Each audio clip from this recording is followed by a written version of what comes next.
Add कर दिया, this will become hello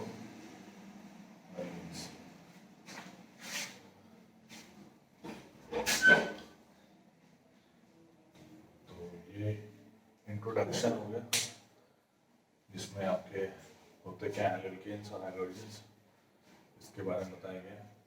मतलब अगर कोई जनरल लिया जाए कोई भी एल्केन, जैसे कि मैंने मान लिया कि एल्केन लिया,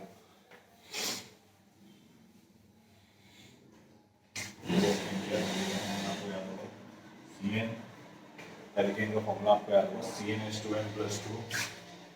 इसको अगर आप एक हाइड्रोजन रिमूव करोगे, एक हाइड्रोजन इसमें ऐड कर दोगे, ये बन जाएगा CnH2n+1 मतलब ये है एल्केन, ये क्या बन जाएगा एल्काइल हैलाइड। एल्काइल हैलाइड बोले या फिर आपको क्या बोले हेलो एल्केन्स बोले। हाइब्रिडाइजेशन जब लेके चलोगे आप, हाइब्रिडाइजेशन क्या होगी इसकी, sp3 हाइब्रिडाइज्ड होगा, हाइब्रिडेशन चेंज नहीं होगी। हाइब्रिडेशन sp3 है, आपको पता होगा एंगल कितना होता है 109.5 डिग्री। ज्योमेट्री कैसी होती है इसकी, टेट्राहेड्रल। आपको क्लियर होगा। अब आते हैं इसकी क्लासिफिकेशन पे। तो अगला जो टॉपिक है वो है classification based upon number of halogen atoms. Basically सबसे पहला आएगा आपका मोनो, आएगा डाई, फिर आएगा ट्राई, हेलो, अरीन और एल्केन्स। मोनो में सिर्फ एक हैलोजन, डाई में 2 हैलोजन, ट्राई में 3 हैलोजन।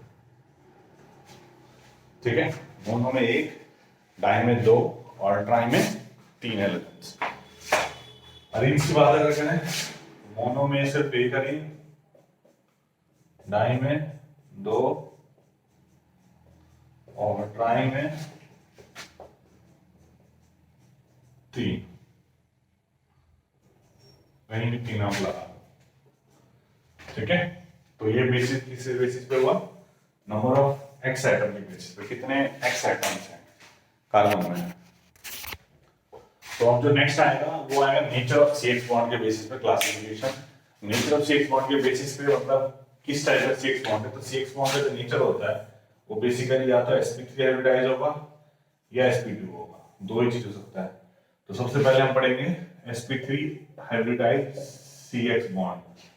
मींस जिस बॉन्ड के साथ जिस हैलोजन के साथ कार्बन अटैच है वो बेसिकली sp3 हाइब्रिडाइज होना चाहिए। तो उसमें अंदर हमारे पास 3 क्लासिफिकेशन आएगी। एक आएगा आपका एल्काइल हैलाइड। एल्काइल हैलाइड का मतलब क्या है, जैसे आपने CnH2n+2 में से एक हाइड्रोजन को रिमूव कर दिया, उसकी जगह एक हाइड्रोजन ऐड कर दिया, तो CnH2n+1 into max। फॉर्मूला क्या होगा इसका, ये वाला। तो इसमें आपके पास प्राइमरी, सेकेंडरी और टर्सरी तीनों तरह के एल्काइल हैलाइड हो सकते हैं। प्राइमरी जैसे कि CH3X, सेकेंडरी जैसे कि CH3CH, CH3X, टर्सरी जैसे कि यहाँ भी कार्बन, यहाँ भी कार्बन, यहाँ भी कार्बन, यहाँ पे हाइड्रोजन। तो ये आपका हो गया टर्सरी। आपको आइडिया होगा प्राइमरी क्या होता है, जिसके पास 2 या 2 से ज्यादा हाइड्रोजन हो। सेकेंडरी क्या होता है, जिसके पास एक हाइड्रोजन। और टर्सरी क्या होता है, जिसके पास एक भी हाइड्रोजन ना हो। ये एल्काइल हैलाइड होता है। फिर एलाइलिक क्या होता है, इसके अंदर भी sp3 हाइब्रिडाइज ही होगा। जो जिस कार्बन के साथ हाइड्रोजन अटैच है वो sp3 हाइब्रिडाइज ही होगा, बट जिस कार्बन के साथ हाइड्रोजन अटैच है उसका next carbon doubly bonded carbon होगा। दोबारा सुनो, जिस कार्बन के साथ हाइड्रोजन अटैच है उसका next carbon doubly bonded carbon atom होगा। This is called allylic halides. ठीक है, अब इसको बैलेंसिंग को कंप्लीट कर दो, 1 2 3 1 हाँ 1 2। ठीक है, what is benzylic. Benzylic is basically जिस कार्बन के साथ हाइड्रोजन अटैच है उसका नेक्स्ट कार्बन खुद बेंजीन रिंग में बिजी होगा। This is called benzylic halide. तो बेंजाइलिक हैलाइड आपका प्राइमरी,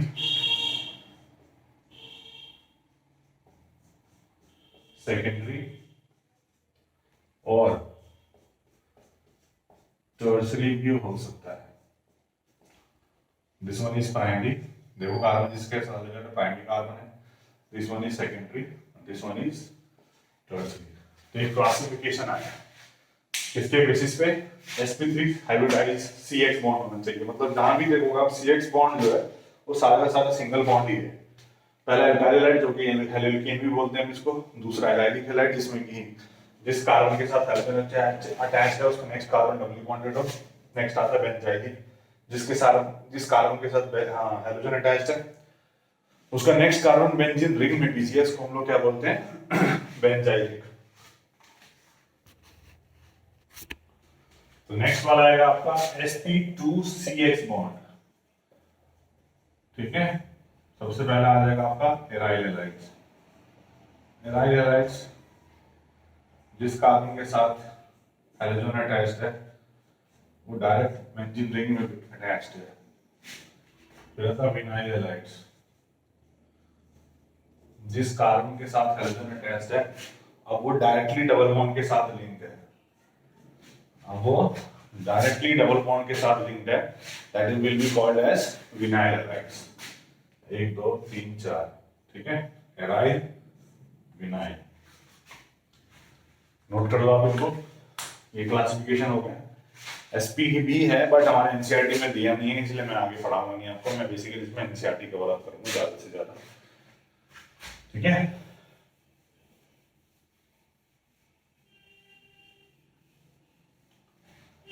अब आता है अगला topic that is called naming.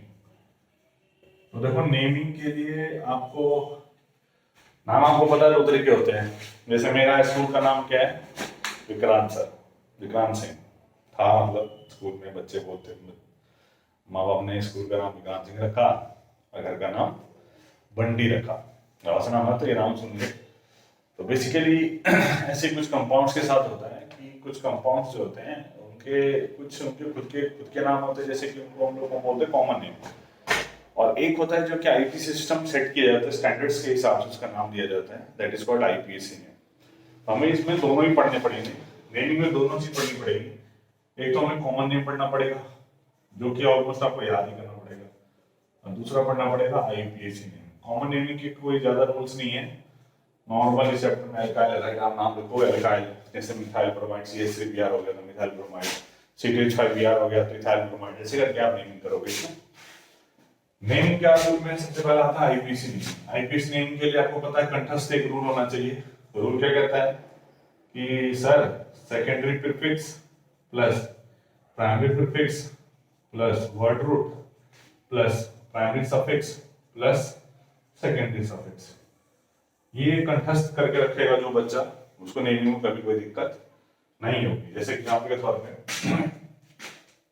Secondary prefix कौन से होते हैं, ब्रोमो, क्लोरो, आइडो, ये सब हो गए आपके, ठीक है। प्राइमरी प्रीफिक्स बस एक ही चीज होती है, that is called cyclo. Word root में आपका हो गया कार्बन, कार्बन की चेन, एथ, मेथ, प्रोप, इसमें हो गया आपका एन, ईन, आइन, और सेकेंडरी सफिक्स में आपका होगा जैसे अल्कोहल होगा तो ओल, एल्डिहाइड होगा तो कार्बोक्सिलिक होगा तो ओइक एसिड, कीटोन होगा आपका तो ओन, एंड एटसेट्रा एटसेट्रा। तो ये नेमिंग करते होते हैं। हम जो चैप्टर का नाम पढ़ रहे हैं वो क्या पढ़ रहे हैं, एल्काइल हैलाइड। तो हमारे बेसिकली हैलोजन्स ही होंगे इसके अंदर, और हैलोजन्स हमेशा आपको पता है सेकेंडरी प्रीफिक्स में आते हैं। अगर आप इनको नेमिंग करोगे तो सेकेंडरी पहले ही आते हैं, प्रीफिक्स के तौर पे रिगार्डेड होंगे, और बाकी तो एंड में चेन का जो भी आएगा वो आएगा। कॉमन नेम करोगे तो आप नॉर्मली याद रखोगे एल्काइल हैलाइड, बस लास्ट में हैलाइड लगा दोगे, और जितना बड़ा भी कार्बन का चेन हो उसको आप एल्काइल के रूप में, जैसे methyl, ethyl, propyl, butyl, isopropyl, neopentyl and so on ऐसे नेमिंग होगी, ठीक है।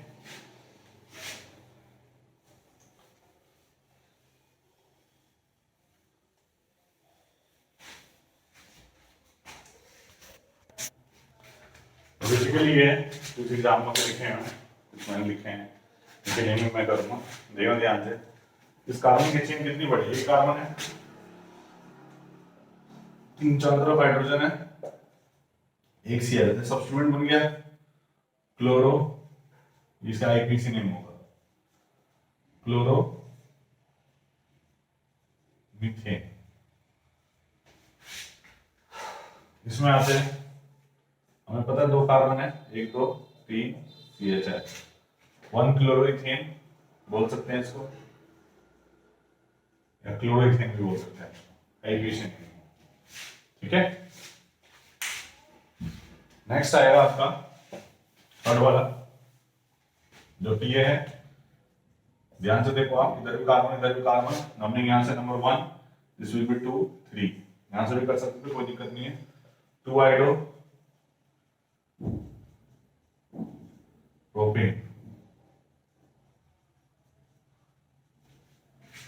2 आइडो क्यों आया, प्रीफिक्स है आइडीन, प्रॉप कार्बन की chain, ane secondary prefix, primary suffix secondary suffix इसके अंदर है ही नहीं। यहां से देखो इस वाले में क्वेश्चन, नेक्स्ट क्वेश्चन थर्ड हो गया। फोर्थ वाला देखो, नेमिंग यहां से करेंगे स्टार्ट, यहां से करेंगे, कुछ बोलेंगे यहां से, कुछ बोलेंगे यहां से। देखो इसके अंदर कोई भी दूसरा कार्बन के साथ कोई भी हैलोजन या हैलोजन के अलावा कुछ भी अटैच नहीं है, तो नंबरिंग आप हैलोजन को ही सबसे 1 पे पोजीशन पे दोगे।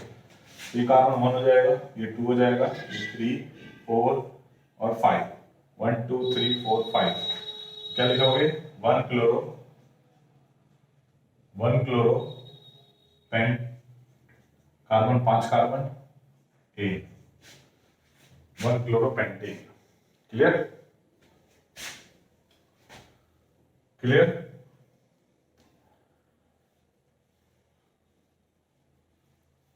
अब आता है ये वाला जो है कार्बन चारों तरफ से घेर के बैठा हुआ है, इसको कहीं से सांस लेने की भी जगह नहीं दी है इसने। तो सबसे पहली चीज जो 11th क्लास में थोड़ी सी पढ़ी थी, भाई देखो 11th में मान के चलो कि आप लोग आते थोड़े बहुत ऑर्गेनिक के लिए, सबसे पहला रूल क्या था, लॉन्गेस्ट चेन रूल। क्या था, लॉन्गेस्ट चेन रूल। सबसे पहला काम हमारा लॉन्गेस्ट चेन ढूंढना। तो 1 2 3, तो ध्यान से एक सब्स्टिट्यूएंट यहाँ, एक सब्स्टिट्यूएंट यहाँ, ठीक है। तो बेसिकली 2 पे क्लोरो 2 पे मिथाइल। जब दोनों सब्स्टिट्यूएंट आ जाएंगे तो क्या फॉलो करेंगे हम, अल्फाबेटिकल ऑर्डर। 2 क्लोरो 2 मिथाइल, ठीक है, 1 2 3, 3 है प्रॉप, सिंगल बॉन्ड है ए,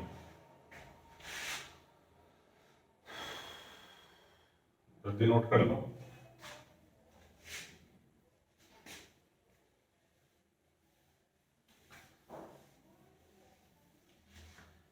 नेक्स्ट आता है एक, यहाँ CH3, यहाँ CH3, CH2, CH2, CH2, CH3, और लास्ट में Br। इसमें भी कोई भी हाइड्रोजन के अलावा कोई बड़ा कार्बन का वो नहीं है, तो नंबरिंग हम इसकी स्टार्ट करेंगे नंबर 1, ठीक है। इसको बोलेंगे नंबर 1, ये हो गया 2 3 4 5, 5 स्ट्रेट चेन में आया, एक substituent, 2 substituent, 3 substituent, bromo methyl. Numbering में आ जाएगा अल्फाबेटिकली 1 ब्रोमो 1 1 1 1, एक ही पोजीशन में 2 चीज है और सेम है, इसलिए वर्ड यूज किया जाएगा डाई। क्या है, मिथाइल। तो सारे सब्स्टिट्यूएंट का नाम हो गया। 5 कार्बन को क्या बोलेगा आप लोग, पेंट, सिंगल बॉन्ड है पेंटेन। कुछ भी आसान नहीं होता जब तक कि आप उसको आसान नहीं बना देते। तो मैं बना दे रहा हूं कि आपको आसान लग रहा होगा, ये बहुत इजी नेमिंग है। नेक्स्ट वाला देखो आप, carbon carbon Br, carbon carbon carbon, ठीक है। यहां से हम करेंगे, यहां से करेंगे,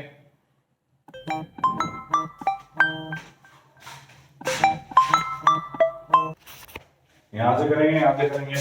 1 हो गया, 2 3 4, सब्स्टिट्यूएंट लोएस्ट पोजीशन पे, एक ब्रोमो एक कार्बन, तो 2 ब्रोमो 2 मिथाइल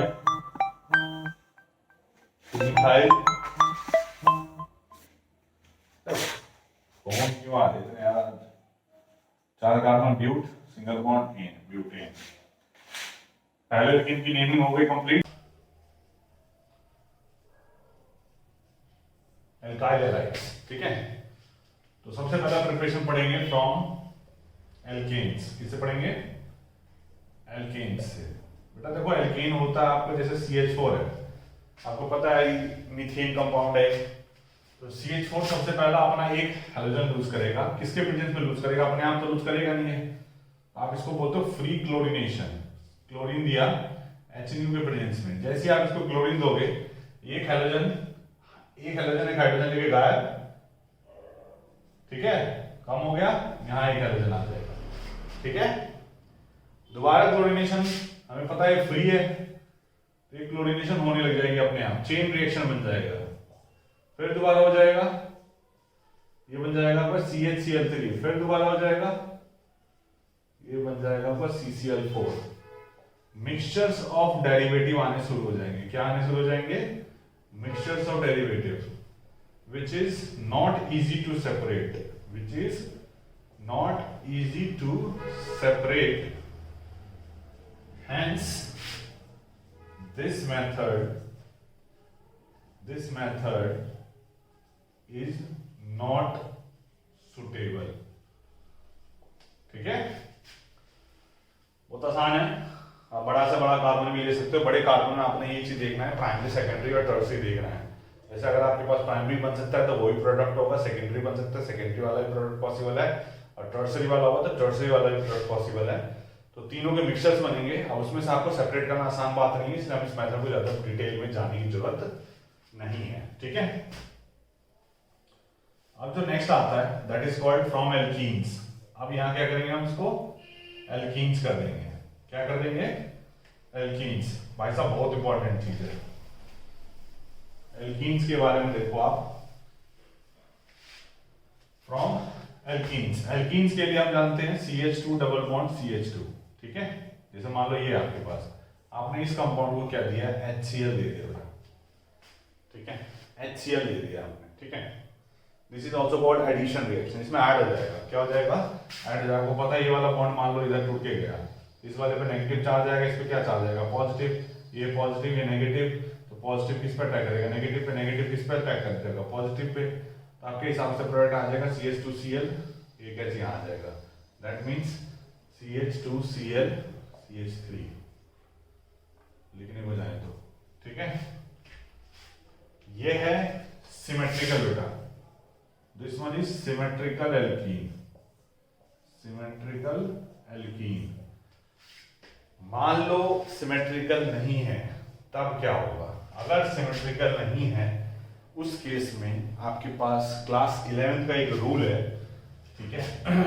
क्लास 11 का एक रूल है फॉर अनसिमेट्रिकल। अगर वो अनसिमेट्रिकल एल्कीन हो तो हमारे पास एक रूल है that is called Markovnikov rule, MR rule. MR rule क्या कहता है? The negative part of the addendum, negative part of the adenum goes to that carbon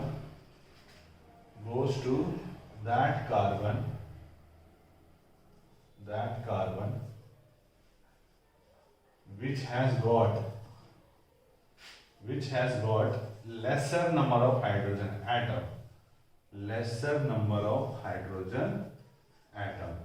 मतलब नेगेटिव पार्ट एडेनम का उस तरफ जाएगा, जो एडेनम जैसे कि HCl ये एडेनम है, मतलब Cl उस तरफ जाएगा, उस कार्बन के पास जाएगा जिसके पास कम हाइड्रोजन होंगे, जिस कार्बन के पास। जैसे एग्जांपल के तौर पे मान लो मैंने CH3 CH2 CH double bond CH2 लिया, इसको मैंने HCl ले लिया। तो जैसे HCl दूंगा, मुझे पता है ये चीज टूट के या इधर जा सकती है इधर जा सकती है, लेकिन इसकी मजबूरी क्या हो जाएगी? इस बार इधर जाने की। तो ये आ जाएगा आपका नेगेटिव चार्ज और ये हो जाएगा आपका पॉजिटिव चार्ज। तो Cl कहां अटैक कर देगा? पॉजिटिव पे, मतलब प्रोडक्ट आ जाएगा आपका CH3 CH Cl CH3 major. इसके साथ माइनर भी बनेगा। माइनर क्या बनेगा? उल्टा का फ्रॉम एल्कोहल्स। एल्कोहल्स में क्या है, आपको अलग अलग तरीके से आप एल्कोहल से बना सकते हो। ये मैंने पूरा एक टेबल सा बना दिया है, आप इसको देखो ध्यान से। एल्कोहल को सबसे पहले हम एनहाइड्रस NaCl2 देंगे HCl के प्रेजेंस में, एल्काइल हैलाइड प्लस H2O। बाद रेड फास्फोरस दोगे, एल्काइल हैलाइड ठीक है, रेड फॉस्फोरस दोगे आप अल्काइल हैलाइड, फॉस्फोरस ट्राइहाइलाइड दोगे फिर भी अल्काइल हैलाइड, फॉस्फोरस पेंटाइलाइड दोगे फिर भी अल्काइल हैलाइड। फॉस्फोरस के कंपाउंड से आप 3 तरीके से बना सकते हो अभी चीज को। आप एनसीईआरटी खोल के देखना, तीनों के तीनों रिएक्शन दिए होंगे आपके पास, एनसीईआरटी भी साथ में रखो आप अपने पास। सबसे बेस्ट जो प्रिपरेशन है आप कन्वर्जेंस करते हो आप इसका यूज करोगे, SOCl2 का, थाइनाइल क्लोराइड बोलते हैं इसको। जैसे आप इस कंपाउंड को थाइनाइल क्लोराइड दोगे, RCl + SO2 + HCl, sulphur dioxide और HCl दोनों स्टेबल गैसेस होती है, प्रोडक्ट ऑलमोस्ट 98% का देता है। इसके बाद ये जो रिएक्शन है NaBr + H2SO4 बहुत इंपॉर्टेंट है। इसके अंदर ये भी पूछा जा सकता है कि भाई ये NaHSO4 प्रोडक्ट बना कैसे है, तो ध्यान रखना NaBr + H2SO4 दोनों रिएक्ट करते हैं रिएक्शन के अंदर, NaHSO4 + HBr बनता है। वो HBr क्या करता है, H के साथ रिएक्ट करके OH के साथ रिएक्ट कर देता है, H2O बाहर, वो Br यहाँ अटैक कर देता है, RBr + H2O + NaHSO, तो ये आपका प्रोडक्ट बनता है। ठीक है, ये अल्कोहल से हो गया, बहुत इंपॉर्टेंट है, आपको रटना है ये चीज ध्यान रखना, याद भी रखना है आपको, ये चीज रटना भी है साथ साथ, तो जो भी आपको सही लगे। नेक्स्ट आता है सैंडमेयर्स, क्या आएगा, सैंडमेयर्स।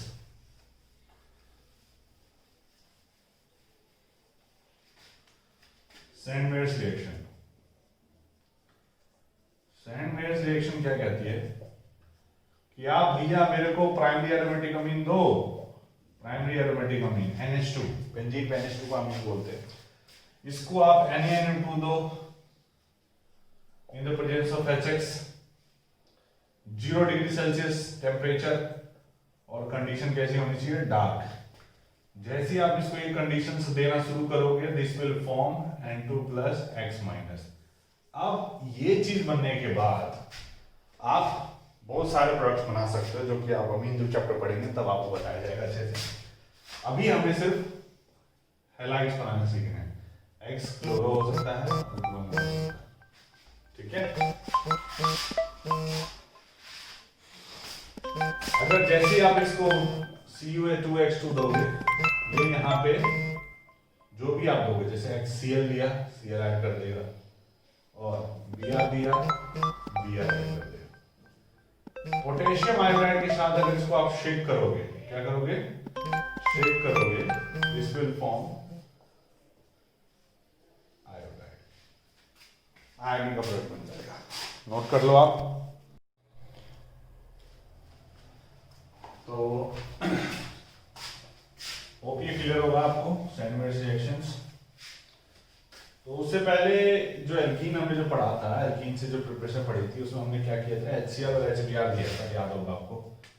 जैसे हमने एल्कीन लिया था CH3CH CH2, इसको हमने HBr दिया अगर मान लो, तो क्या बना देता प्रोडक्ट, CH3CH, यहाँ Br CH3, 2 ब्रोमोप्रोपेन, क्या बनाता था, 2 ब्रोमोप्रोपेन। ठीक है, ये 2 ब्रोमोप्रोपेन आता था, और हमें पता है कि 2 ब्रोमोप्रोपेन ये प्रोडक्ट बन गया। बट अगर मान लो कि मुझे ब्रोमीन जो है फर्स्ट पोजीशन पे लेनी है, किस पे लेनी है, फर्स्ट पोजीशन पे अगर ब्रोमीन लेना है तो मुझे क्या करना पड़ेगा, फर्स्ट पोजीशन पे ब्रोमीन लेने के लिए एक इफेक्ट है, that is called peroxide effect बोलते हैं इसको। कन्वर्जेंस में आपके पास आएगा ये, तो अभी आप चैप्टर की कन्वर्जेंस करोगे। ऑर्गेनिक है भैया, कन्वर्जेंस बहुत कुछ करने को देता है, तो थोड़ा सा ध्यान से देखना कन्वर्जेंस करते वक्त। मेरे कहने का मतलब क्या है कि मान लो मुझे ये यहां नहीं चाहिए, अब ये यहां चाहिए, और इसको CH2 चाहिए, और Br यहां चाहिए। What do you mean with this, I want product 1 bromopropane from propane. तो ये करने के लिए आपको एक परऑक्साइड इफेक्ट नाम का रिएक्शन है, इसको आपको परऑक्साइड देना पड़ेगा, H2O2, HBr in the presence of peroxide लिख दो, H2O2 लिख दो, बेंजोइल परऑक्साइड दे दो। ये लिखते के साथ ही क्लास 11 का जो रूल है, एंटी मार्कोनी-कॉप्स रूल, ये रूल फॉलो हो जाएगा। Anti Markovnikov-cops rule Markovnikov-cops rule का उल्टा है।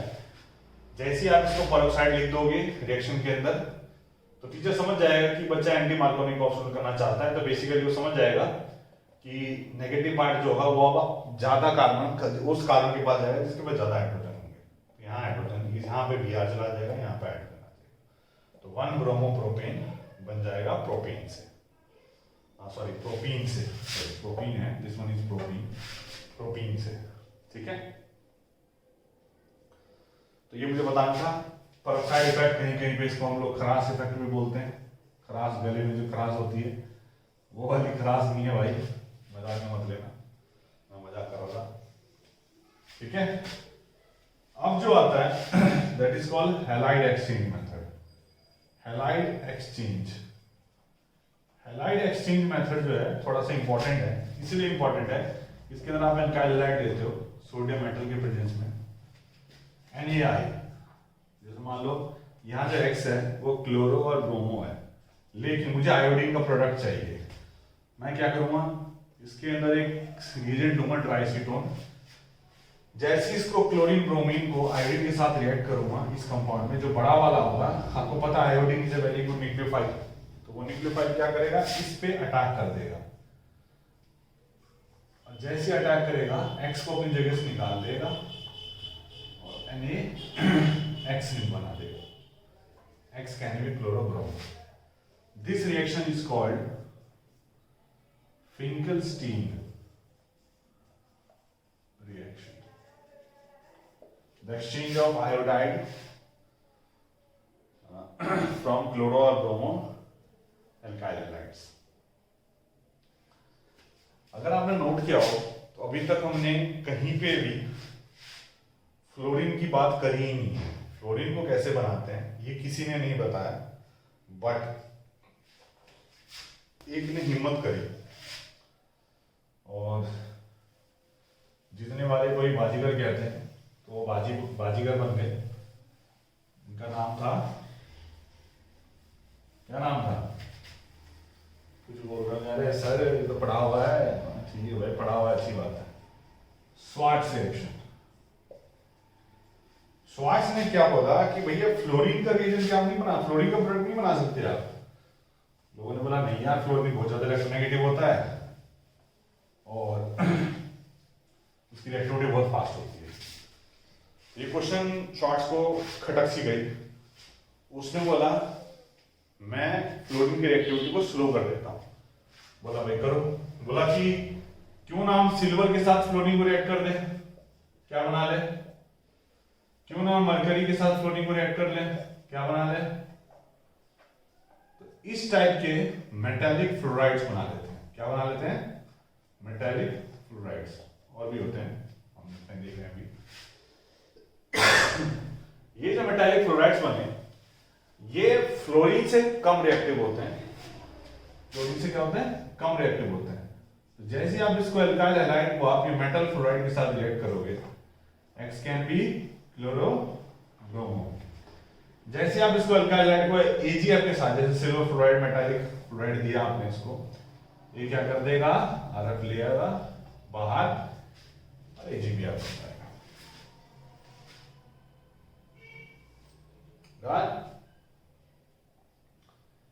तो ये जो है हमारी प्रिपरेशन हो गई एल्काइल हैलाइड्स और हेलोअरीन्स की।